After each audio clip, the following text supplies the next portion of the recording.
Bonjour, on se retrouve aujourd'hui pour la correction de l'évaluation de synthèse numéro 5 portant sur les variables aléatoires, les lois uniformes et la fonction exponentielle.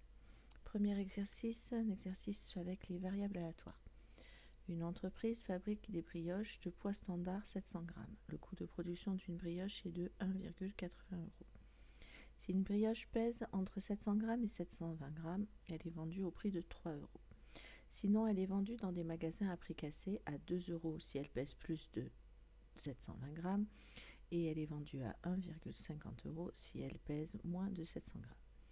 Le bout a constaté que sur 500 brioches qu'il fabrique, 400 brioches ont une masse comprise entre 700 et 720 g. 75 brioches ont une masse inférieure à 700 g, 25 brioches ont une masse supérieure à 720 g. On note grand X, la variable aléatoire qui, à chaque brioche tirée au hasard, associe le bénéfice réalisé par l'entreprise. Quelles sont les valeurs prises par grand X ? Donc, grand X nous donne le bénéfice réalisé par l'entreprise. Donc, il va falloir regarder la différence entre le prix de vente et le coût de production. On sait que si la brioche est d'un poids conforme, compris entre 700 et 720 g, alors à ce moment-là, elle est vendue 3 €. Mais son coût de production est de 1,80 €. Donc à ce moment-là, grand X va prendre comme valeur 1,2. Le bénéfice est de 1,2 €. Si la brioche pèse plus de 720 g, elle est vendue 2 €, auquel on enlève les 1,80 €. Donc, grand X va prendre la valeur 0,2. Et si par contre, elle pèse moins de 700 g, elle est vendue 1,50 €. Donc, grand X est égal à moins 0,3. Question 2. Déterminer la loi de probabilité de grand X. Il s'agit ici de déterminer toutes les probabilités que grand X prenne la valeur 1,2, grand X prenne la valeur 0,2 et grand X prenne la valeur moins 0,3. Donc la probabilité que grand X prenne la valeur 1,2, c'est lorsqu'on vend la brioche 3 € et on sait qu'il y en a 400 sur les 500 fabriqués. Donc ça fait une probabilité de 4/5. La probabilité que grand X soit égal à 0,2. C'est le cas lorsque la brioche pèse plus de 720 g et on sait qu'on en a 25 sur 500. Ce qui fait 1/20 ou 0,05. Ici, 4/5 vaut 0,8. Puis pour terminer, la probabilité que grand X soit égal à moins 0,3, c'est-à-dire qu'elle pèse moins de 700 g, c'est de 75 sur 500, ce qui donne 3/20, c'est-à-dire 0,15.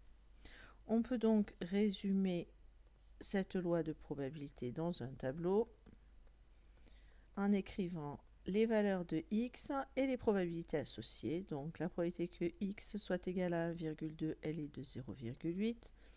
La probabilité que x soit égal à 0,2, elle est de 0,05. Et la probabilité que x soit égal à moins 0,3, elle est de 0,15.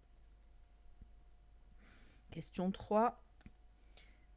Calculer E de x. Pour calculer E de x, je fais donc 1,2 fois 0,8 plus 0,2 fois 0,05 plus moins 0,3 fois 0,15. On obtient 0,925. Question 4. Interprétez le résultat de E de grand X dans le contexte de l'énoncé. C'est le bénéfice que fait l'entreprise lorsqu'elle vend une brioche, soit 0,925 € de bénéfice en moyenne sur une grande production de brioche.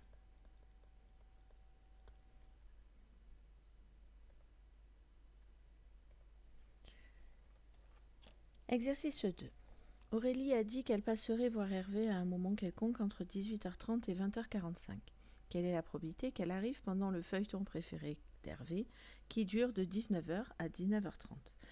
Ici, on a une loi uniforme. En effet, l'arrivée d'Aurélie est prévue entre 18h30 et 20h45. Si je dis que 18h30 c'est 0 et 20h45 je le convertis en minutes, donc 18h30, 19h30, 20h30 ça fait 2 heures, ça fait 120 minutes, plus les 15 minutes, ça fait 135 minutes. Donc l'arrivée d'Aurélie va être comprise dans l'intervalle 0-135 minutes.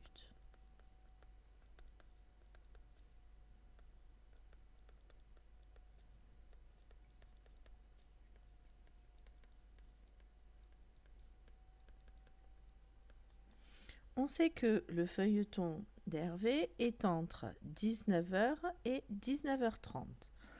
Donc 19h, 19h30, c'est-à-dire 30 minutes et 60 minutes après le début. Et donc on cherche soit grand X, la variable aléatoire qui donne l'arrivée d'Aurélie.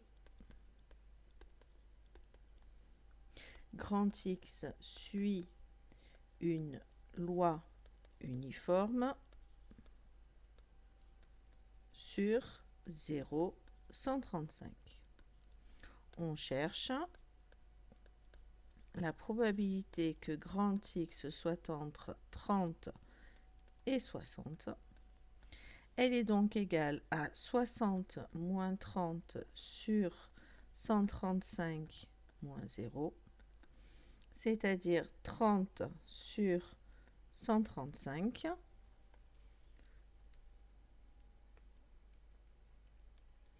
qui est égal à 2/9, ce qui fait à peu près 0,22. Donc la probabilité qu'Aurélie arrive pendant le feuilleton préféré d'Hervé est d'environ 0,22, soit 22% de chance. On poursuit avec l'exercice 3. On donne la fonction f de x égale 2x-3 exponentielle x plus 1 définie sur R dont la courbe représentative est donnée. À l'aide du graphique, déterminez la limite de la fonction f en moins l'infini. La courbe est celle-ci et donc on voit que en moins l'infini, la courbe est très proche de l'axe des abscisses. Donc on a limite quand x tend vers moins l'infini de notre fonction f de x qui est 0. Question 2. Que représente l'axe des abscisses pour la courbe de la fonction f en moins l'infini ? Comme limite quand x tend vers moins l'infini de f de x c'est 0, l'axe des abscisses est asymptote à la courbe de f en moins l'infini. Question 3. Déterminer par le calcul limite quand x tend vers plus l'infini de la fonction f de x. Je sais que la limite quand x tend vers plus l'infini de 2x moins 3, ça fait 2 fois plus l'infini moins 3, ça fait plus l'infini. Je sais que limite quand x tend vers plus l'infini de x plus 1, ça va être plus l'infini. Je sais aussi que la limite quand grand X tend vers plus l'infini de exponentielle grand X, c'est plus l'infini. Donc, je peux en déduire que la limite quand X tend vers plus l'infini de exponentielle de X plus 1, c'est plus l'infini. Et par produit, je peux en déduire que la limite quand X tend vers plus l'infini de notre fonction f de X, c'est plus l'infini. Question 4. Montrer que la fonction dérivée de f peut s'écrire f' de x égale 2x moins 1 facteur de exponentielle x plus 1. f de x, je sais que c'est 2x moins 3 exponentielle x plus 1. C'est donc de la forme u fois v. Je pose que u, c'est 2x moins 3 et v, c'est exponentielle x plus 1. La dérivée de 2x moins 3, c'est 2. Notre fonction v est en fait une fonction exponentielle de w, avec w qui vaut x plus 1. À ce moment-là, je sais que v' va être égal à w' exponentielle de w. La dérivée de x plus 1, c'est 1. Donc, ça fait une fois exponentielle x plus 1, que je peux écrire tout simplement exponentielle de x plus 1. J'en déduis donc que ma fonction f' de x, vu que f est de la forme u fois v, elle va être égale à u'v plus u v'. J'obtiens donc ici 2 fois exponentielle de x plus 1 plus 2x moins 3 exponentielle de x plus 1. Je constate que exponentielle de x plus 1 apparaît 2 fois. Donc, je peux factoriser par exponentielle de x plus 1. À ce moment-là, il faut que je regarde ce qu'il me reste. Pour la première, il me reste 2. Pour la seconde, il me reste 2x moins 3. Je réduis 2x, il n'y en a pas d'autre, 2 moins 3 moins 1 exponentielle x plus 1. Et j'ai donc bien la dérivée qui m'était donnée. Question 5. Étudiez les variations de la fonction f sur R. Vous représenterez votre résultat final dans un tableau de variations. On sait que quel que soit x appartenant à R, exponentielle de x plus 1 est positif. Étudions 2x moins 1, son signe. Pour cela, j'ai besoin de savoir quand c'est que ça vaut 0. Ça vaut 0 lorsque x est égal à 1,5. Je peux donc faire le tableau de signes de ma dérivée. Je suis sur R. J'ai une valeur d'annulation qui est 1,5. J'ai donc le signe de exponentielle x plus 1. J'ai aussi le signe de 2x moins 1. Je vais pouvoir en déduire le signe de f' de x pour ensuite avoir les variations de f. La fonction exponentielle, on a dit qu'elle était toujours positive. Le signe de 2x moins 1, il s'annule en 1,5. C'est une fonction affine qui est croissante, donc elle est de signe moins, puis de signe plus. Donc, ma dérivée f' est de signe moins, puis 0, puis plus. J'en déduis que la fonction f est décroissante, puis croissante. La limite en moins l'infini, on l'a vu graphiquement, c'était 0. La limite en plus l'infini, c'est plus l'infini. Il me faut calculer f de 1 demi, c'est-à-dire 2 fois 1 demi moins 3 exponentielle 1 demi plus 1, ce qui fait f de 1 demi qui est égal 2 fois 1 demi, ça fait 1, moins 3, ça fait moins 2, exponentielle 1 demi plus 1, ça fait 3 demi, et ça, c'est à peu près égal à moins 8,9.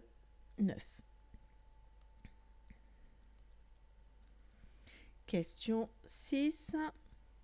Bastien affirme que moins 9 admet un antécédent par la fonction f. On vient de voir que par le graphique, on sait que quel que soit x appartenant à R, f de x est plus grand ou égal à moins 2 exponentielle de 3 demi, qui vaut à peu près moins 8,9. Donc, moins 9 ne peut pas avoir d'antécédent